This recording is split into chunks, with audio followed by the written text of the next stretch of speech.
నమస్కారం, జీ న్యూస్కి స్వాగతం. నేను మీ శ్రీనివాస్. ఈరోజు వార్తల్లో విశేషాలు. దేశంలో అగ్రగామి రాష్ట్రంగా ఆంధ్రప్రదేశ్ తయారు కాబోతోందని, దీనికి సంబంధించిన ప్రణాళికలు ముఖ్యమంత్రి చంద్రబాబు నాయుడు సారథ్యంలో ఒక ఉన్నత స్థాయి బృందం తయారు చేస్తున్నారని కేంద్ర పౌర విమానయాన శాఖ మంత్రి కింజరాపు రామ్మోహన్ నాయుడు అన్నారు. సోమవారం శ్రీకాకుళం నగరంలో కేంద్ర మంత్రి కార్యాలయంలో జిల్లా మాజీ సైనికుల జాయింట్ యాక్షన్ కమిటీ ప్రతినిధులు విజయవాడ వరద బాధితులకు 5,16,000 రూపాయలు కేంద్ర మంత్రి రామ్మోహన్ నాయుడు చేతుల మీదుగా అందించారు.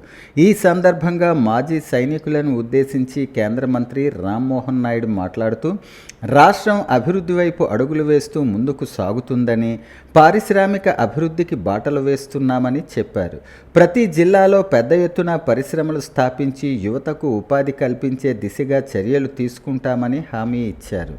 మాజీ సైనికుల సంక్షేమం కోసం అనేక కార్యక్రమాలు అమలు చేయాలని నిర్ణయించామని, త్వరలో రాష్ట్రంలో మాజీ సైనికుల సంక్షేమం కోసం ఒక కార్పొరేషన్ ఏర్పాటు చేస్తామని ఆయన హామీ ఇచ్చారు. క్రమశిక్షణకు మారుపేరు, నీతి నిజాయితీలకు నిలువెత్తు రూపం మాజీ సైనికులని ఆయన కొనియాడారు.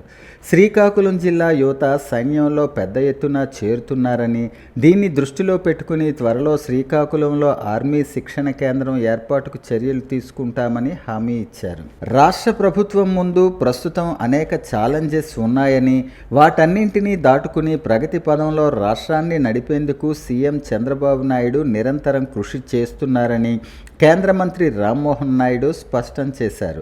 బ్రాండ్ ఆంధ్రప్రదేశ్ స్థాపన మనందరి కర్తవ్యమని అన్నారు. శ్రీకాకుళం జిల్లా కలెక్టర్తో మాట్లాడి మాజీ సైనికుల కొరకు ప్రత్యేక కాలనీ ఏర్పాటుకు చర్యలు తీసుకుంటామని హామీ ఇచ్చారు.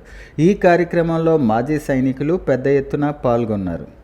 అంటే మంచి నాయకత్వాన్ని మనం ఎంచుకోవాలని, ఎక్కడ ఎటువంటి తప్పుడు పనులు కానీ లాలూచి కానీ అలాంటి విషయాలన్నిటి కూడా పక్కన పెట్టి మనస్ఫూర్తిగా ఆశీర్వదించి చేశారన్నది మీ అందరికీ కూడా తెలియజేసుకుంటున్నాను. అందుకనే శ్రీకాకుళంలో మనం ఏ ఒపీనియన్ తో ఉన్నామో రాష్ట్రం మొత్తం మీద కూడా అదే ఒపీనియన్ తో ఉన్నారు. ఎక్కడ కూడా కన్ఫ్యూజన్ ఏమీ లేదు. రాష్ట్రంలో మార్పు తీసుకొని రావాలి, రాష్ట్రం మళ్ళీ అభివృద్ధి చెందాలి. ఈ రాష్ట్రంలో ఉన్నటువంటి ప్రజలందరూ కూడా గర్వంగా మేము తెలుగు వాళ్ళం, ఆంధ్ర వాళ్ళమని చెప్పుకునే స్థాయిలో ఉండాలి. దానికి సరైన నాయకత్వం కావాలనే ఆలోచనతో ఎన్నుకోవడం జరిగింది.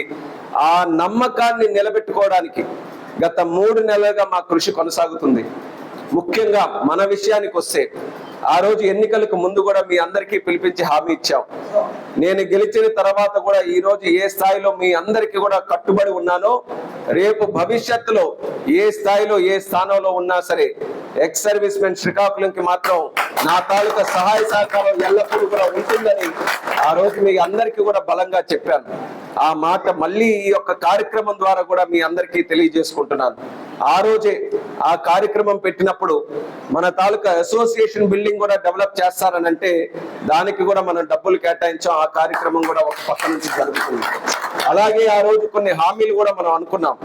మరి ముఖ్యంగా కేంద్రీయ విద్యాలయ పలాసలో పెడతామనంటే, మన ప్రభుత్వం మారిన వెంటనే కలెక్టర్ గారి దృష్టిలో పెట్టి ఇమీడియట్ గా మీరు సైట్ చూడండి, కేవీ తెచ్చే బాధ్యత నాది, ముందు భూమి చూడండి అని చెప్పి భూమిని కూడా అక్కడ అన్వేషించి సెలెక్ట్ చేయడం కూడా జరిగింది.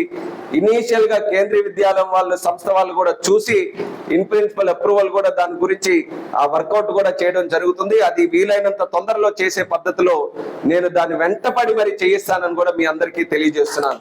స్వర్గీయ కొన్న చిన్నారావు కుటుంబం ప్రస్తుత సమాజానికి ఎంతో ఆదర్శవంతమైనదని పలువురు ప్రజా ప్రతినిధులు, ప్రముఖులు పేర్కొన్నారు. మా నాన్న స్వర్గీయ కొన్న చిన్నారావు తమ కుటుంబానికి ఎంతో గౌరవం, ఆదర్శమని కొన్న చిన్నారావు కుమారుడు విశాఖపట్నం విఎంఆర్ఏ ప్లానింగ్ ఆఫీసర్ కొన్న వెంకటేశ్వరరావు పేర్కొన్నారు. తమ తండ్రి కొన్న చిన్నారావు మెమోరియల్ పేరిట కుటుంబ సభ్యులు, స్నేహితులు, ఆప్తుల సహకారంతో గత 16 ఏళ్లుగా క్రీడా పోటీలను నిర్వహిస్తుండటం ఆనందంగా ఉందన్నారు. ప్రతి ఏటా పోటీలకు హాజరవుతున్న ప్రజాప్రతినిధులు, స్థానిక పెద్దలు, అధికారులు, శ్రేయోభిలాషులకు ధన్యవాదాలు తెలిపారు. తమకు సహకరిస్తున్న మిత్రులు, అథ్లెటిక్స్ సంఘం ప్రతినిధులు, పీడీ, పీఈటీలకు విజయవంతం చేస్తున్న ప్రతి ఒక్కరికి కొన్నవాసు కృతజ్ఞతలు తెలిపారు. ఇక్కడ విజేతలు త్వరలో గుంటూరులో జరిగే రాష్ట్ర స్థాయి పోటీల్లో పాల్గొంటారని ఆయన పేర్కొన్నారు. అనంతరం 600 మీటర్ల పరుగు పందేన్ని ఎమ్మెల్యే గొండు శంకర్, కొండ్రు మురళీమోహన్ జెండా ఊపి ప్రారంభించారు. అటు పిమ్మట మొదటి 3 స్థానాల్లో నిలిచిన వారికి పతకాలు, ప్రశంసా పత్రాలు అందజేశారు. ముగింపు బహుమతుల ప్రధానోత్సవ కార్యక్రమానికి Amadalavalasa MLA Koona Ravikumar, Olympic association జిల్లా అధ్యక్షులు, మాజీ డిప్యూటీ సీఎం ధర్మాన కృష్ణదాస్, మాజీ మంత్రి గుండ అప్పల సూర్యనారాయణ, శ్రీకాకుళం మున్సిపల్ మాజీ చైర్పర్సన్ ఎంవి పద్మావతి తదితరులు హాజరై విజేతలకు పతకాలు, ప్రశంసా పత్రాలు అందజేశారు. ప్రభుత్వం చేయాల్సిన పనిని ఒక కుటుంబం చేస్తుండటం చాలా గొప్ప విషయమని ఎమ్మెల్యే కూన పేర్కొన్నారు. ప్రస్తుత సమాజానికి కొన్న కుటుంబం ఆదర్శంగా నిలుస్తుందని చెప్పటానికి గర్వంగా ఉందన్నారు. విశ్వవ్యాప్తంగా గౌరవం, గుర్తింపు లభించేది ఒక్క క్రీడాకారులకేనని తెలిపారు. బ్రతికి ఉన్న తల్లిదండ్రులను అనాథాశ్రమాల్లో విడిచిపెట్టేస్తున్న ఈ రోజుల్లో అకాల మరణంతో దూరమైన తమ తండ్రి పేరిట 16 ఏళ్లుగా లక్షలాది రూపాయలు వెచ్చించి క్రీడా పోటీలు నిర్వహిస్తున్న కొన్న చిన్నారావు కుటుంబం ఎంతో ఆదర్శవంతమైందని ఎంవి పద్మావతి కొనియాడారు. ఎన్నో ఏళ్లుగా పెండింగ్లో ఉన్న శ్రీకాకుళం నుంచి ఆముదాలవలస వెళ్లే ప్రధాన రహదారి పనులు శరవేగంగా జరపడానికి అన్ని ఏర్పాట్లు చేస్తున్నామని శ్రీకాకుళం జిల్లా ఆముదాలవలస శాసనసభ్యులు కూన రవికుమార్ అన్నారు. ఆదివారం శ్రీకాకుళం నుంచి ఆముదాలవలస వెళ్లే రహదారి మధ్యలో ఏర్పాటు చేసిన మీడియా సమావేశంలో ఆయన మాట్లాడుతూ, గత ప్రభుత్వం నిర్లక్ష్యానికి ఈ రోడ్డు గురైంది. జగన్మోహన్ రెడ్డి సర్కార్ పూర్తిగా దోపిడీకి పాల్పడి ప్రధాన రహదారులు నిర్లక్ష్యం చేసిందని విమర్శించారు. జిల్లాలో ప్రధాన రహదారిగా పేరుగాంచిన శ్రీకాకుళం నుంచి ఆముదాలవలస వెళ్లే రోడ్డు యుద్ధ ప్రాతిపదికన చేపట్టి ఎన్నికల ముందు ప్రజలకు ఇచ్చిన హామీ ఆచరణలో నెరవేర్చుకుంటామని హామీ ఇచ్చారు. 4 నియోజకవర్గాల పరిధిలో ఉన్న ప్రజలు మరియు ఒడిశా రాష్ట్రానికి వెళ్లేవారు ఈ రహదారిపై నిత్యం ప్రయాణం సాగించటం వల్ల రోడ్డు పనులు నత్తనడకన సాగుతున్నాయని ఒప్పుకున్నారు. అంతకన్నా ముందు రోడ్డు మీద వివిధ స్వచ్ఛంద సంస్థల ప్రతినిధులు, జనసేన నేతలతో కలిసి నడిచారు. ప్రయాణం చేస్తున్నాయి అంటే 50-60 టన్నులు కెపాసిటీ లోడ్స్ ఉన్నట్లు లారీలు కూడా ఈ రోడ్డు మీద వెళ్తున్నాయి. దానివల్ల ఏంటంటే రోడ్డు అంతా కూడా గుంతలమయమయ్యి ఇంకా పెద్ద గుంతలుగా ఏర్పడి ఈరోజు మొన్న 1-2 రోజులు లారీలు కానీ వెహికల్స్ కానీ ఆ గుంతల్లో కూరుకుపోవడం వలన ట్రాఫిక్ చాలా ఇబ్బంది కలిగింది. అవన్నీ కూడా గమనించి కాంట్రాక్టర్కి ఇమీడియట్గా మాట్లాడాం. ఆ రాత్రే అవన్నీ కూడా గుంతలు పూర్తి కార్యక్రమాన్ని కూడా పూర్తి చేశాం. అలానే దీన్ని బీటీ రోడ్ వేయడం కోసం కాంట్రాక్టర్ కూడా సహాయ సహకారాలు అందించి ఈరోజు బీటీ కూడా తీసుకొచ్చారు. మన రాగోల్ దగ్గర ప్రారంభించారు. అటు నుంచి ఇటు నేషనల్ హైవే వరకు కూడా వేసుకుంటూ వస్తున్నారు. నేను ముందుగానే చెప్పాం, ట్రాఫిక్ వర్ది రోడ్ అంటే ట్రాఫిక్ ఈజీగా వెళ్ళేటటువంటి కార్యక్రమాన్ని సెప్టెంబర్ నెలాఖరులోపు పూర్తి చేయాలని ఒక లక్ష్యాన్ని మేము నిర్దేశించుకున్నాం. ఆ లక్ష్యం ప్రకారం ఇటు డిపార్ట్మెంట్ని అటు కాంట్రాక్టర్ని కూడా ఎప్పటికప్పుడు యాక్టివేట్ చేస్తున్నాం. ఆ అవసరమైతే కాంట్రాక్టర్ గారికి అన్ని రకాల సహాయ సహకారాలు కూడా అందిస్తున్నాం కూడా. కాబట్టి రోడ్డుని మేము సత్వరమే పూర్తి చేస్తాం. అయితే ఇక్కడ హెవీగా ఏదైతే ఒరిస్సా నుంచి అటు విజయనగరం నుంచి అటు పోయేటటువంటి రహదారులు బ్రిడ్జీలు కూలిపోవడం వలన వెళ్లకుండా ఉన్నాయో ఆ ట్రాఫిక్ అంతా కూడా ఇప్పుడు ఇదే రోడ్డు మీద ప్రయాణం చేయడం వలన 50-60 టన్నుల కెపాసిటీ లారీలు కూడా దీని మీద ప్రయాణం చేయడం వల్ల ఈరోజు శ్రీ వరసిద్ధి వినాయక నవరాత్రుల మహోత్సవాలు సందర్భంగా పోలాకి మండలంలో రామలింగేశ్వర వీధి, పోలాకి గ్రామాల్లో కమిటీ సభ్యులు ఏర్పాటు చేసిన వినాయక మండపాలను ఆదివారం నరసన్నపేట శాసనసభ్యులు బగ్గు రమణమూర్తి సందర్శించి ప్రత్యేక పూజలు నిర్వహించారు. తీర్థ ప్రసాదాలను స్వీకరించి అనంతరం అన్న సంతర్పణ కార్యక్రమంలో పాల్గొని వడ్డించారు. ఈ సందర్భంగా ఆయన మాట్లాడుతూ, అన్ని దానాల్లో కన్నా అన్నదానం చాలా గొప్పది అన్నారు. మనం ఏది చేసినా మానవుని సంతృప్తి పరచలేమని, సంతృప్తి పరచగలది అన్నదానం ఒక్కటే అన్నారు. సుమారు 5,000 మంది అన్నదాన కార్యక్రమం నిర్వహించారు. ఈ కార్యక్రమంలో జల్ల శ్రీనివాసరావు, తోనంగి సూర్యనారాయణ, కొయ్యాన లక్ష్మణరావు, ఇర్రి రాంబాబు, తోనంకి జమ్మయ్య, తోనంగి దుర్గారావు, కమిటీ సభ్యులు తదితరులు పాల్గొన్నారు. అమెరికా పర్యటనలో ఉన్న కాంగ్రెస్ అధినేత రాహుల్ గాంధీ దేశంపై చేసిన వివాదాస్పద వ్యాఖ్యలకు నిరసనగా స్థానిక సూర్యమహల్ కూడలి జిల్లా ఓబీసీ మోర్చా అధ్యక్షులు గొలివి కరుణాకర్ రావు ఆధ్వర్యంలో సోమవారం ఆందోళన చేపట్టారు. ఈ సందర్భంగా బీజేపీ జిల్లా అధ్యక్షులు బిర్లంగి ఉమామహేశ్వరరావు మాట్లాడుతూ, పార్లమెంటులో ప్రతిపక్ష నేతగా ఉన్న రాహుల్ బాధ్యతారాహిత్యంగా మాట్లాడి దేశ ప్రతిష్టకు భంగం వాటిల్లే విధంగా వ్యవహరించటంపై దుయ్యపట్టారు. రిజర్వేషన్లు ఎత్తివేయాలని, దేశం సిరియా మాదిరిగా తయారవుతుందని, సిక్కులకు భద్రత లేదని పేర్కొనటంపై ఆక్షేపించారు. సిక్కులను 1984లో ఊచకోత కోసిన చరిత్ర కాంగ్రెసేనని ఆరోపించారు. మత ఘర్షణలు సృష్టించటం కాంగ్రెస్ నైజమని విమర్శించారు.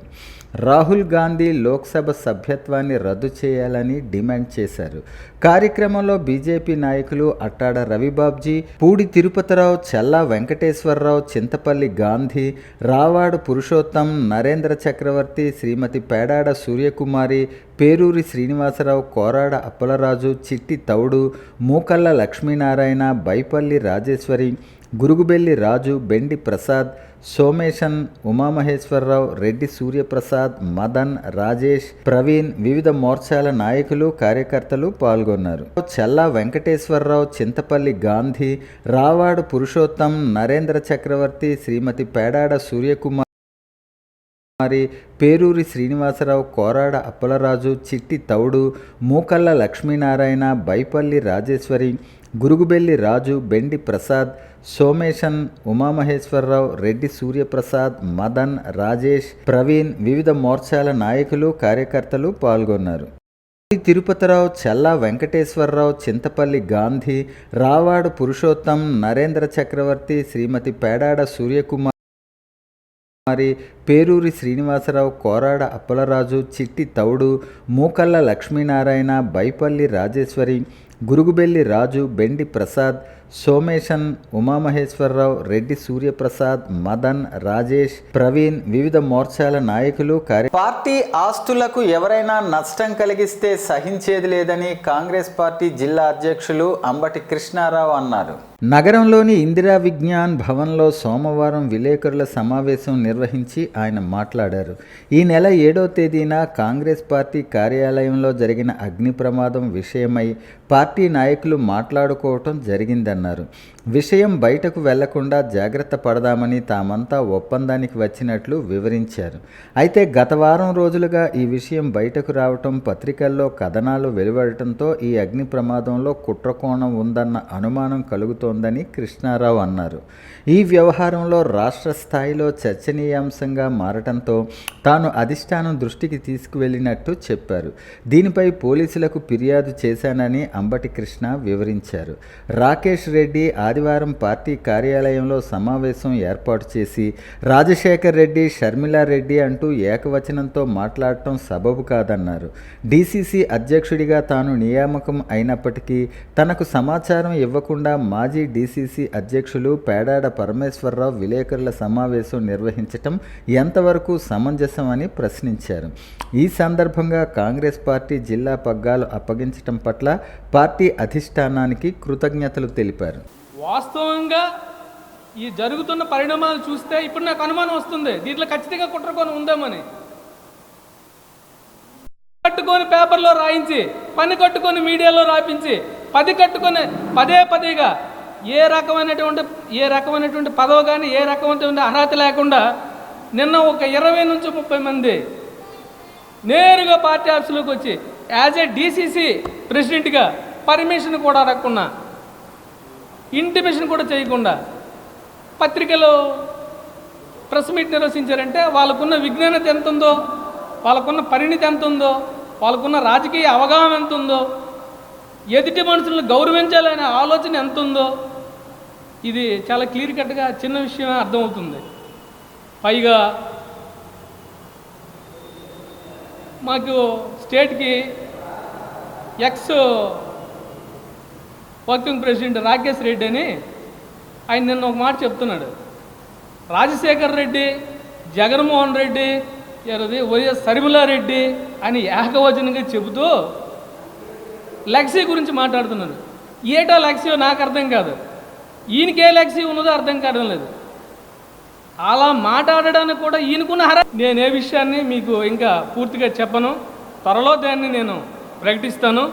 ఈయన గారు పాత్ర ఏటో, ఈయన గారు యాక్టర్ ఏటో, ఈయన వ్యవహారం ఏటో పూర్తి స్థాయిగా దీన్ని నేను ముందుకు తీసుకెళ్తాను. అదేవిధంగా ముఖ్యంగా ఈరోజు నుంచే జిల్లాలో ఉన్న అన్ని నియోజకవర్గాలు మండల కమిటీలు, జిల్లా కమిటీలు గ్రామ స్థాయిలో బలోపేతం చేయడం పూర్తి స్థాయిగా జరుగుతుంది. కాబట్టి మీకు నా యొక్క ప్రత్యేక ధన్యవాదాలు తెలియజేసుకుంటూ దీన్ని ఇక్కడితో ముగిస్తున్నాను. కృతజ్ఞతలు. దేశం రాష్ట్రం అభివృద్ధి చెందాలంటే ఇంజనీర్ల పాత్ర కీలకమని ఆముదాలవలస శాసనసభ్యులు కూన రవికుమార్ అన్నారు. శ్రీకాకుళం నగరం ఒక ప్రైవేట్ హోటల్లో సర్ భారతరత్న మోక్షగుండం విశ్వేశ్వరయ్య జయంతి the institute of engineers Srikakulam local centre president professor D Vishnumurthy ఆధ్వర్యంలో ఘనంగా నిర్వహించారు. ఈ కార్యక్రమంలో ఆముదాలవలస శాసనసభ్యులు కూన రవికుమార్ ముఖ్య అతిథిగా పాల్గొని చిత్రపటానికి పూలమాల వేసి జ్యోతి ప్రజ్వలన చేశారు. ఈ సందర్భంగా ఆయన మాట్లాడుతూ మోక్షగుండం చేసిన విశిష్ట సేవలను కొనియాడారు. కావేరీ నదిపై ఆనకట్టుని నిర్మించి కర్ణాటక, తమిళనాడు రాష్ట్రంలో ఉన్న ఆయకట్టుకి నీరందించిన గొప్ప దార్శనికుడు అని, వారి సేవలను గుర్తించి బ్రిటిష్ ప్రభుత్వం సర్ అనే బిరుదు, దేశంలోనే అత్యున్నత పురస్కారం భారత ప్రభుత్వం భారతరత్న బిరుదులను ప్రదానం చేశారని గుర్తు చేశారు. మోక్షగుండం విశ్వేశ్వరయ్య జయంతి రోజున ఇంజనీర్స్ డేగా పరిగణించి 165వ జయంతి సందర్భంగా 57 సంవత్సరాలుగా జరుపుతున్నారని తెలిపారు. అదేవిధంగా మోక్షగుండం విశ్వేశ్వరయ్యని ఇంజనీరింగ్ పితామహుడుగా కొనియాడుతూ పిలుస్తారని, ఆయన్ని నేటి తరం యువ ఇంజనీర్లు ఆదర్శంగా తీసుకోవాలని వారు తెలియజేశారు. ఇక్కడ ఏర్పాటు చేసుకున్నాం. సో వారి ఆధ్వర్యంలో ఈరోజు మనం ఇంజనీర్స్ డే మనం జరుపుకుంటూ ఉన్నాం. సో ముఖ్యంగా ఏంటంటే ఇంజనీర్ డే చేసుకోవడం వల్ల దానివల్ల ముఖ్య ఉద్దేశం ఏంటంటే సార్ మోక్షగుండం విశ్వేశ్వరయ్య గారిని మనం గుర్తు చేసుకోవటం, ఆయన చేసిన మంచి పనులన్నీ మనకి అందరికీ యువ ఇంజనీర్లందరికీ చెప్పడం కూడా జరుగుతూ ఉంటుంది. వారిని ఆదర్శంగా తీసుకోవాలని చెప్పి, తర్వాత ఆయనకి మన ఇంజనీర్లో మొట్టమొదట భారతరత్న అవార్డు 1955లో భారత ప్రభుత్వం ఇచ్చింది. వాటి ఇంజనీర్లో మొట్టమొదటి భారత ప్రభుత్వం ఇచ్చింది. వారికి వారు సేవలు గుర్తించుకుని వారు 102 సంవత్సరాలు జీవనం చేసి చివరి నిమిషం వరకు కూడా ఈ సాంకేతిక పరంగా దేశాన్ని ఎంత అభివృద్ధి చేయడానికి చాలా ప్రాజెక్టులు చేయడం జరిగింది. అందులో ముఖ్యంగా మనకి తెలుసున్నది ఏంటంటే హైదరాబాద్లోని అప్పుడు ఉస్మాన్ సాగర్ అన్నది అక్కడ ఏంటంటే మూసీ నదికి వరదలు వచ్చినప్పుడు అప్పుడు నిజాం నవాబు వారిని ప్రత్యేకంగా వారిని రిక్వెస్ట్ చేసి పిలిపించుకుని హైదరాబాద్ పట్టణం మునిగిపోకుండా ఫ్లడ్స్ వలన ఏం చేయాలన్నప్పుడు వారు దానికి 2 రిజర్వాయర్లు ఏర్పాటు చేసి, అదేవిధంగా హైదరాబాద్కి మనకి పారిశుద్ధ్యం ప్రజలకి అనారోగ్యం కాకుండా పారిశుద్ధ్యం ఏర్పాటు చేయడం, మంచినీళ్ళు కూడా ఏర్పాటు చేయడం జరిగింది. ఈ విధంగా మహమ్మద్ ప్రవక్త జన్మదిన వేడుకలు శ్రీకాకుళం జిల్లా అంతటా అంగరంగ వైభవంగా నిర్వహించారు. శ్రీకాకుళం నగరంలో జామియా మసీదు నుంచి 7 రోడ్ల కూడలి మీదుగా day and night junction, Rythu Bazar దాటుతూ నగర పురవీధుల్లో భారీ ఎత్తున శాంతి ర్యాలీ నిర్వహించారు. జామియా మసీద్ కమిటీ ఆధ్వర్యంలో ఏర్పాటు చేసిన ఈ ర్యాలీలో నగరంలో ఉన్న అన్ని ముస్లిం సంఘాలు పాల్గొన్నాయి. ఈ సందర్భంగా జామియా మసీద్ కమిటీ ప్రతినిధులు మహీబుల్లా ఖాన్, సర్దార్ భాషా, రఫీలు మాట్లాడుతూ మానవ సమాజంలో మనుషులంతా ఒక్కటేనని, ఇందులో తారతమ్యాలకు ఆస్కారం లేదని ప్రబోధించిన మహమ్మద్ ప్రవక్త హితబోధలు నేటి యువతరానికి ఎంతో అవసరం అన్నారు. మనుషుల మధ్య ఉన్న నీచాలకు హెచ్చుతగ్గులకు ఎంతమాత్రం ఆస్కారం లేదని, మనిషి ఆధిక్యతకు కొలమానం నీతి నిజాయితీలే అన్న ఆ మహనీయుని ప్రవచనం మానవ సమానత్వానికి, సామరస్యం, సౌభ్రాతృత్వానికి, సోదర భావాలకు నిలువెత్తు నిదర్శనం అన్నారు. సమస్యల వలయంలో చిక్కుపోయిన నేటి మానవ సమాజానికి మహమ్మద్ ప్రవక్త గారి ఉపదేశాల్లో పరిపూర్ణ పరిష్కారం లభిస్తుందని చెప్పారు. ప్రవర్త దివ్య సందేశం నేటి సమాజానికి మేలు చేకూరుతుందని అన్నారు. మహమ్మద్ ప్రవక్త శాంతితో ర్యాలీ కాబట్టి ఎట్టి పరిస్థితుల్లోని ఇర్రెస్పెక్టబుల్ గా నడకండి. దయచేసి ఒబీడియంట్ గా ర్యాలీని ఫాలో అవ్వండి. మహమ్మద్ ప్రవక్త జన్మదిన వేడుకలు వచ్చే రాబోయే కాలానికి ఒక అదబ్, ఒక ప్రార్థనగా మిగలాలి తప్ప అసభ్యంగా ఉండకూడదు. నారాయ్ తక్బీర్, నారాయ్ రిసాలత్. ఆదివారం సాయంత్రం స్థానిక బాపూజీ కళామందిర్లో Srikakulam music and dance academy ముఖ్య సభ్యులచే జరిగిన సినీ సంగీత విభావరి ఆహుతులను ఆకట్టుకుంది. ముందుగా ముఖ్య అతిథులు ఇండియన్ మెడికల్ అసోసియేషన్ అధ్యక్షులు doctor Sanapala Narasimhamurthy, Vijayaharsha hospital doctor Vijay Kumar, doctor Kurmana Vinod Kumar, సంస్థ గౌరవ అధ్యక్షులు doctor Malathi, Srikakulam music and dance academy అధ్యక్షులు జె వెంకటేశ్వరరావు, వ్యవస్థాపక కార్యదర్శి మౌడూరు సత్యనారాయణ శర్మలు జ్యోతి ప్రజ్వలన చేసి సరస్వతీదేవి చిత్రపటానికి మరియు మౌడూరు జగన్నాథ శర్మ గారి చిత్రపటాలకు పూలమాల వేసి నివాళులర్పించారు. ఈ సందర్భంగా డాక్టర్ సనపల నరసింహమూర్తి మాట్లాడుతూ, నిత్యం ఒత్తిడిలో ఉండే మాకు ఇటువంటి సంగీత కార్యక్రమాలలో భాగస్థులను చేసి ఒత్తిడి నుంచి ఉపశమనం కలిగిస్తున్నందుకు నిర్వాహకులను అభినందించారు. డాక్టర్ వినోద్ కుమార్ మాట్లాడుతూ, ఇంత చక్కటి కార్యక్రమానికి నన్ను ఆహ్వానించినందుకు నిర్వాహకులకు ధన్యవాదాలు తెలిపారు. డాక్టర్ విజయ్ కుమార్ మాట్లాడుతూ, నిత్యం ఒత్తిడిలో ఉండే డాక్టర్స్ సంగీతం నేర్చుకుని ఉపశమనం పొందేందుకు డాక్టర్ మాలతి గారు చేస్తున్న ప్రయత్నం అభినందనీయమన్నారు. నేడు కూడా ఇప్పుడిప్పుడే సంగీతంలో చేరి చిన్న చిన్న అడుగులు వేస్తున్నానన్నారు. అనంతరం సంగీత కార్యక్రమంలో ముందుగా తాడివలస కొండలరావు, తాడివలస శ్రీనివాసరావు, సుందరంపల్లి శ్రీనివాస్ సాక్సోఫోన్ పాటలు అలరించాయి. తదుపరి doctor Malathi, doctor Harshavalli, doctor Anitadevi, doctor శిరీషల అన్నమాచార్య కీర్తనలు ఆకట్టుకున్నాయి. అనంతరం ఎస్ఎండిఏ ముఖ్య సభ్యుల సినీ సంగీత విభావరి అలరించింది. ఈ కార్యక్రమానికి కీబోర్డుపై పాడుతా తీయగా స్వరాభిషేకం ఫేమ్ ప్రవీణ్, ఎలక్ట్రానిక్ ప్యాడ్స్పై Indian idol Bol baby Bol super singer fame Nani, తబలాపై ఆకాశవాణి కళాకారులు సూర్యనారాయణ, మండా శ్రీనివాస్, మృదంగంపై మౌడూరు సూర్యప్రసాదరావు, వాయులీనంపై వాయునందన శర్మ, ఫ్లూట్పై నూకరాజులు వాయిద్య సహకారాలు అందించారు. ఈ సందర్భంగా స్థానిక ప్రింటింగ్, డిజైనింగ్ కళాకారులు పందిరి గోవిందరాజుల గారిని ఆత్మీయ సత్కారం చేశారు. అనంతరం కళాకారులను, ముఖ్య అతిథులను సాలువాలు, మెమెంటోలతో సత్కరించారు. ఈ కార్యక్రమంలో doctor Ammannaidu, doctor Sindhura, Bandaru Chittibabu, Lakshmi Ganapati Sharma, Dharmavarapu Gowrishankar Sastri, KLN Murthy, Sasapu Joginaidu తదితరులు పాల్గొన్నారు. పందిరి గోవిందరాజు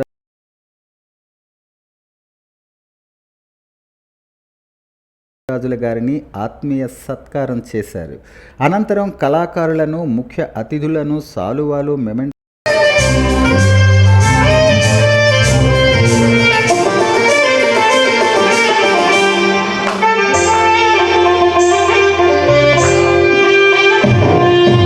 శ్రీకాకుళం జిల్లా కాంగ్రెస్ కమిటీ కార్యాలయంలో ఈ నెల 10వ తేదీ ఉదయం జరిగిన విద్యుత్ షార్ట్ సర్క్యూట్ ప్రమాదం అనంతరం నెలకొన్న పరిణామాలు రాష్ట్ర స్థాయిలో కాంగ్రెస్ పార్టీ కార్యకర్తల్లో చర్చనీయాంశమయ్యాయని ఏఐసిసి సభ్యులు, పిసిసి వర్కింగ్ కమిటీ మాజీ అధ్యక్షులు పి రాకేష్ రెడ్డి అన్నారు. శ్రీకాకుళం జిల్లా కాంగ్రెస్ పార్టీ కార్యాలయాన్ని సందర్శించి అగ్ని ప్రమాదం జరిగిన గదిని ఆయన తోటి కాంగ్రెస్ నాయకులతో కలిసి సందర్శించారు. అనంతరం మీడియాతో మాట్లాడుతూ, రాజకీయాల్లో తమ అభిప్రాయాల్ని వ్యతిరేకించే వారిని కూడా గౌరవించే సంస్కృతి ఉండాలని, కక్ష సాధింపు చర్యలకు పాల్పడి తప్పుడు ఫిర్యాదులు ఇచ్చే సంస్కృతి మంచిది కాదని అన్నారు. ప్రస్తుతం డీసీసీ అధ్యక్షులు అగ్ని ప్రమాదంపై ఫిర్యాదిస్తూ మాజీ అధ్యక్షులు అందుకు కారకుడుగా పేర్కొనడం, మేడం గారి సలహా మేరకు తాను తాను ఫిర్యాదు చేశానని చెప్పటం విడ్డూరంగా ఉందన్నారు. ఇటువంటి సలహాలు ఇచ్చే మేడం మా పార్టీలో ఎవరంటూ ఆయన నిలదీశారు. తప్పుడు ఫిర్యాదు ఇచ్చిన సదరు మేడం ఎవరో నిగ్గు తేల్చాలంటూ ఆయన పార్టీ అధిష్టానాన్ని, జిల్లా పోలీస్ శాఖను కోరారు. రాష్ట్ర కాంగ్రెస్లో అసలు సిసలైన కాంగ్రెస్ నాయకుల్ని, కాంగ్రెస్ కార్యకర్తల్ని బయటకు పంపే కుట్ర జరుగుతోందని, అందులో ఇటువంటి తప్పుడు ఫిర్యాదులు కూడా ఒక భాగమని ఆయన స్పష్టం చేశారు. కాంగ్రెస్ కార్యకర్తలు అటువంటి వాటికి భయపడరని రాకేష్ రెడ్డి పేర్కొన్నారు. Srikakulam DSP CH Vivekananda, CI K Paidappa నాయుడిని కలిసి కేసు వివరాలు తెలుసుకున్నారు. కేసులో పారదర్శకంగా, నిజాయితీగా దర్యాప్తు జరపాలని వారిని విజ్ఞప్తి చేశారు. అనంతరం శ్రీకాకుళం పార్లమెంట్ నియోజకవర్గ Congress party in-charge doctor Pedada Parameswararao నివాసం సంతబొమ్మాలి మండలం ఇజ్జవరం గ్రామానికి చేరుకున్నారు. కారకులు అయినారని చెప్పి కూడా ఇక్కడ ఉన్న స్థానిక రూరల్ పోలీస్ స్టేషన్ కూడా కంప్లైంట్ ఇవ్వడం జరిగింది. దీంట్లో భాగంగా నేను ఒకటే చెప్పదలుచుకున్నాను. పరమేశ్వరరావు గారు ఇదివరకు జిల్లా ప్రెసిడెంట్ చేశారు. ఈ జిల్లాకు సంబంధించి శ్రీకాకుళం పార్లమెంట్కి సంబంధించి కూడా ఆయన పార్లమెంట్ అభ్యర్థిగా పోటీ చేశారు. అందులో కాంగ్రెస్ పార్టీ కార్యక్రమాలు ఎన్నో కూడా ఈ జిల్లాలో జరగడం జరిగింది, మీ అందరికీ తెలిసిన విషయం. అదేవిధంగా ఒక జిల్లా ప్రెసిడెంట్గా కూడా మంచి పనులు చేసి ఇక్కడ జిల్లాలో కాంగ్రెస్ పార్టీ అభివృద్ధి కూడా ఆయన పాటుపడిన వ్యక్తి. ఒక కమ్యూనిస్ట్ లెఫ్టిస్ట్ బ్యాక్గ్రౌండ్ నుంచి కూడా తీసుకురావడం జరిగింది కాంగ్రెస్ పార్టీ. ఇవాళ అటువంటి వ్యక్తి మీద ఏ ఆధారాలు లేకుండా నింద వేస్తే మొన్న ఒక 3 రోజుల క్రితం ప్రస్తుతం ఉన్న జిల్లా ప్రెసిడెంట్ ఇక్కడ ఉన్న జిల్లా నాయకులందరూ కూడా వచ్చి ఏంటయ్యా బాబు ఈ కంప్లైంట్ ఇలా ఇచ్చావు, ఏంటిది మా మీద తప్పుడు కేసు 307 అంటే literally attempt to murder case. Attempt to murder ఒక మాజీ జిల్లా అధ్యక్షుడి మీద సొంత పార్టీ వాళ్ళు కంప్లైంట్ ఎందుకు ఇచ్చారో బాబు ఏందని అడిగితే దీనిలో నా పాత్ర ఏమీ లేదు, నాకు పైన నుంచి ఒక మేడం ఫోన్ చేసి. సమాజంలో అసమానతలు ఏర్పడటానికి కారణం కులాల మధ్య సమన్వయం లేకపోవటం, కులాల మధ్య ఆధిపత్య పోరు కారణమని శ్రీకాకుళం జిల్లా సామాజిక సమరసత వేదిక అధ్యక్షులు ముని శ్రీనివాసరావు అన్నారు. సోమవారం శ్రీకాకుళం నగరంలో ఆర్ఎస్ఎస్ కార్యాలయంలో మోక్షానికి అర్హత కులమా గుణమా అనే పుస్తకాన్ని ఆయన ఇతర సభ్యులతో కలిసి ఆవిష్కరించారు. ఈ సందర్భంగా ఆయన మాట్లాడుతూ దేశంలో అన్యమత ప్రాబల్యం అధికంగా ఉందని, దీన్ని నివారించేందుకు ప్రతి ఒక్కరూ విధిగా ప్రభుత్వానికి మద్దతు తెలియజేయాలని కోరారు. ప్రధానమంత్రి నరేంద్ర మోదీ సారథ్యంలో కేంద్రంలో బీజేపీ ప్రభుత్వం అధికారంలోకి వచ్చిన తరువాత హైందవ ధర్మం కాపాడే విధంగా అనేక కార్యక్రమాలు అమలు చేస్తున్నాయని అన్నారు. మనలో ఉన్న అనైక్యత కారణంగా దేశాన్ని ఆనాడు ముస్లింలు, తరువాత బ్రిటిష్ పాలకులు పాలించారు అని, నేడు మన దేశంలో కులాల మధ్య సమన్వయం లేకపోవటం, ప్రగతి పదంలో ముందుకు సాగలేకపోతున్నామని ఆవేదన వ్యక్తం చేశారు. కులాల వర్గీకరణ వల్ల హిందూ మతానికి ఎంతో నష్టం వాటిల్లిందని శ్రీనివాస్ స్పష్టం చేశారు. 1983లో మహనీయులు హెగ్డే, అంబేద్కర్ల జన్మదినం సందర్భంగా సామాజిక సమరసత వేదిక ఏర్పడిందని ఆయన గుర్తు చేశారు. ఈ కార్యక్రమంలో వేదిక ప్రతినిధులు గొలివి కరుణాకర్, బి వేణుగోపాల్ తదితరులు పాల్గొన్నారు. కూడా జరిగింది. అప్పట్లో నిరక్షరాస్యత అనేది ఎక్కువ ఉండేది, కేవలం వృత్తుల మీదే ఆధారపడి ఉండేవారు. అక్షరాస్యత అన్నది ఏ కొద్ది కులం వారికో అగ్ర కులాల వారు ఆ అక్షరాస్యతతో ఉండేవారు. కాబట్టి ఆ తర్వాత ఏం జరిగిందంటే మీకు అందరికీ తెలిసిందే, ముస్లిం రాజ్యాలు పోయిన తర్వాత మళ్ళీ బ్రిటిష్ సామ్రాజ్యం ఒక 200 సంవత్సరాలు మనల్ని పరిపాలించింది. ఈ విధంగా మనలో అనైక్యత ఈ కులం బట్టే కేవలం జరగడం అన్నది మన దేశానికి జరిగిన నష్టాన్ని మనం గుర్తించి 1983 ఏప్రిల్ 14వ తేదీన డాక్టర్ హెడ్గే మరియు డాక్టర్ అంబేద్కర్ గారి పుట్టినరోజు నాడు సామాజిక సమరసత వేదిక అన్నది ఏర్పరచడం జరిగింది. చాత్తాడ శ్రీ వైష్ణవ సంఘం ఆధ్వర్యంలో ఈ సంవత్సరం డిసెంబర్ 8వ తేదీన కార్తీక మాస వన సమారాధన మహోత్సవాన్ని నిర్వహించనున్నట్లు ఆ సంఘం పట్టణ అధ్యక్షులు తాళ్ళూరి నవీన్ తెలిపారు. ఈ మేరకు స్థానిక తుమ్మా వీధిలో నిర్వహించిన మీడియా సమావేశంలో పట్టణ అధ్యక్షులు మాట్లాడారు. డిసెంబర్ 8న కుంచాల కురమయ్యపేటలోని అమ్మవారి ఆలయం పక్కన ఉన్న మామిడి తోటలో ఉదయం 9 గంటల నుంచి కార్తీక మాస వన సమారాధన మహోత్సవం ప్రారంభమవుతుందని తెలిపారు. ఈ కార్యక్రమంలో భాగంగా పలు సాంస్కృతిక కార్యక్రమాలు కూడా ఏర్పాటు చేసినట్టు చెప్పారు. అందరి సహకారంతో ఈ కార్యక్రమాన్ని నిర్వహిస్తున్నట్టు సామాజిక వర్గ ప్రతినిధులు, ప్రముఖులంతా పాల్గొని విజయవంతం చేయాలని కోరారు. సమావేశంలో సంఘం ప్రతినిధులు తదితరులు పాల్గొన్నారు. శ్రీకాకుళం జిల్లాలోనే కాదు, ఉత్తరాంధ్ర మరియు ఆంధ్రప్రదేశ్లో వైష్ణవులైన ప్రతి ఒక్కరు కూడా శ్రీకాకుళంలో జరగబోయే డిసెంబర్ 8వ తారీఖు హాజరయ్యి ఈ చేతాద వైష్ణవ సంఘ బలోపేతానికి ప్రతి ఒక్కరు రావాలని కోరుకుంటూ, ఇచ్చాపురం టు పైడిమేపురం ప్రతి ఇంట్లో ఉన్న ప్రతి ఒక్కరు అంటే మినిమం 5,000 మంది తగ్గకుండా 5,000 దాటే ఈసారి వైష్ణవ సంఘం పిక్నిక్ చేస్తున్నాము. దానికి పేరున ప్రతి ఒక్కరికి ఆహ్వానిస్తున్నాం. దీని అంతటికీ మూల కారణమైన కంచర్ల అచ్యుతరావు గారి సహకారంతో రేపు రాబోయే రోజుల్లో వైష్ణవ సంఘానికి బలోపేతానికి ప్రతి ఒక్కదానికి కూడాను మన జిల్లా కార్యవర్గం, పట్టణ కార్యవర్గం ఎంత కష్టపడుతున్నామో దీనికి సహకరించిన ప్రతి ఒక్క వైష్ణవులకి, అలాగే ముఖ్యంగా రాబోయే రోజుల్లో మాకెంత బలోపేతాన్ని సహకరించిన కంచర్ల అచ్యుతరావు గారికి ఆ రోజు ఆహ్వానించి, అలాగే పొలిటికల్ లీడర్స్కి వచ్చేసరికి శ్రీకాకుళం ఇచ్చాపురం టు పైడిమేపురం వరకు ఉన్న ప్రతి ఎమ్మెల్యేలకి, ఎంపీలకి, మినిస్టర్లకు కూడా పిలవడం జరుగుతుంది. పేరున ప్రతి ఒక్కరికి ఆహ్వానిస్తాం.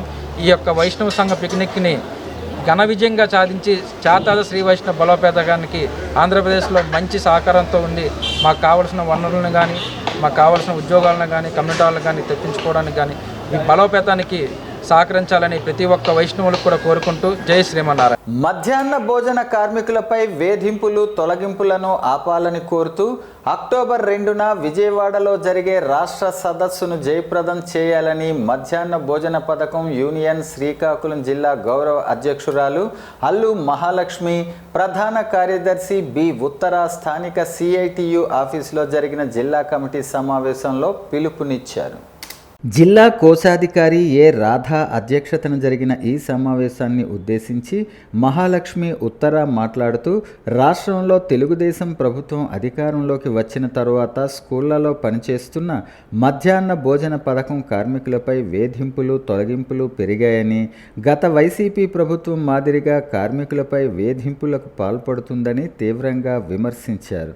24 సంవత్సరాలుగా పనిచేస్తున్న కార్మికులను గ్రామాల్లో అధికార పార్టీ నాయకులు నిర్దాక్షిణ్యంగా రాజకీయ వేధింపుల మూలంగా తొలగిస్తున్నారు. మానసికంగా వేధిస్తున్న పరిస్థితి ఉంది. మన జిల్లాలో కూడా ఉంది. ఈ పథకంలో దాదాపు రాష్ట్ర వ్యాప్తంగా 50,000 మంది మహిళా కార్మికులు పనిచేస్తున్నారు. వీరిలో ఎక్కువగా ఒంటరి మహిళలు ఉన్నారు. వీరి ఉపాధికి భద్రత కల్పించాల్సినటువంటి బాధ్యత ప్రభుత్వంపై ఉంది. మరోవైపు పనిలో అగ్ని ప్రమాదాలకు గురయ్యే అవకాశాలు ఉన్నా ఎలాంటి ప్రమాద బీమా సౌకర్యం లేదు. అనేక స్కూల్స్ ప్రథమ చికిత్స కూడా లేదు. పథకం అమలుకు పాఠశాల పిల్లలకు ఇస్తున్న మెనూ ఛార్జీలకు సంబంధం లేకుండా రోజుకో ఐటెంతో గత ప్రభుత్వం, ఈ ప్రభుత్వం తీవ్రంగా ఆర్థిక ఇబ్బందులకు గురి చేస్తున్నాయని ఆవేదన వ్యక్తం చేశారు. పెట్టాలని, ప్రమాద బీమా జరిగిన తర్వాత చనిపోయిన వాళ్ళకి 20 లక్షలు నష్టపరిహారం చెల్లించాలని, గ్యాస్ ప్రభుత్వమే ఇవ్వాలని చెప్పేసి ప్రతి నెల 5వ తేదీకి బిల్లులు, వేతనాలు చెల్లించాలని డిమాండ్స్ పరిష్కారం కోసం అక్టోబర్ 2 విజయవాడలో జరిగే రాష్ట్ర సదస్సుని జయప్రదం చేయాలని చెప్పేసి కోరుతూ ఉన్నాం. ఎందుకంటే ఈరోజు మధ్యాహ్న భోజన కార్మికులు ఎంతో కష్టపడి ఈరోజు ఈ పథకాన్ని నడిపిస్తున్నారు. కానీ ప్రభుత్వాలు ఎన్ని మారుతున్నప్పటికీ కూడా ఈ పథకాన్ని ముందుకు తీసుకెళ్ళట్లేదు. పథకంలో పనిచేస్తున్న కార్మికులకు కూడా వేతనాలు పెంచకుండా ఈరోజు చాలా దుర్భరమైన జీవితాలు గడుపుతూ ఉన్నారు. కానీ ఇప్పుడు ఈ టీడీపీ కూటమి ప్రభుత్వం వచ్చిన తర్వాత కొన్ని మండలాల్లో శ్రీకాకుళం నగరం కృష్ణా పార్క్ దరి కోదండ రామాలయం ప్రాంగణం ఉపనిషన్ మందిరంలో సాహిత్య గణపతి నవరాత్రి ప్రవచనాలు ఆదివారం నిర్వహించారు. ఈ సందర్భంగా వారు మాట్లాడుతూ 7వ తేదీ శనివారం నుంచి 15వ తేదీ వరకు ప్రతిరోజు సాయంత్రం 6 గంటల నుంచి 8 గంటల వరకు ప్రవచనాలు నిర్వహించటం జరిగిందన్నారు. ఆదివారం వామన జయంతి సందర్భంగా వామన చరిత్ర ధారణ వాచస్పతి శ్రీ ఓరుగంటి రాజరాజేశ్వరి ప్రసాద్ వారిచే జరిపించారు. అనంతరం విశిష్ట సాహిత్య పురస్కారంతో సత్కరించారు. వారందరూ కలిసి ఒక సుమారుగా నాకు తెలిసి 30 సంవత్సరాలు ఆ కార్యక్రమాలు 75 నుంచి ఇంటిపెట్టి నిర్వహించినట్టుగా నాకు తెలుసు. ఆ కార్యక్రమాలన్నింటి కూడా నేను పురుషుల మంది సభ్యుడిగా నేను అటెండ్ అవుతుంటాను. బాగా చిన్నవాడిని నేను అప్పటికి, అంతే కొత్తగా ఉండేవి. వాళ్ళ మానప్రగడ గారు ఇలాంటి వాళ్ళతో మాట్లాడుతుంటే కరశర్మ గారు, వేదు సుబ్రహ్మణ్య శాస్త్రి గారు, కని సుబ్రహ్మణ్య శాస్త్రి గారు వీళ్ళతో మాట్లాడుతుంటే అవన్నీ కూడా ఏమో కొంత అర్థమైంది, కొంత అర్థమైంది కాదు. అయితే అలాగ వారు నాన్నగారికి ముఖ్యంగా ఏంటంటే సంస్కృతం మీద సాహిత్యం మీద విపరీతమైన శ్రద్ధ. నాన్నగారు మా ముత్తాత దగ్గర నేర్చుకున్నారు సంస్కృతం. అలాగే ఆయన తెలుగు, ఇంగ్లీషు భాషల్లో కూడా విపరీతమైన ఆయనకి ప్రవేశం ఉందన్నమాట. అంచేత ఆయన ఏంటంటే మా అమ్మగారు 84లో పోగానే ఆయన ఒక్కడు అలా ఉండడం. వార్తలు సమాప్తం. మళ్ళీ తర్వాత బులెటిన్లో కలుసుకుందాం. నమస్కారం.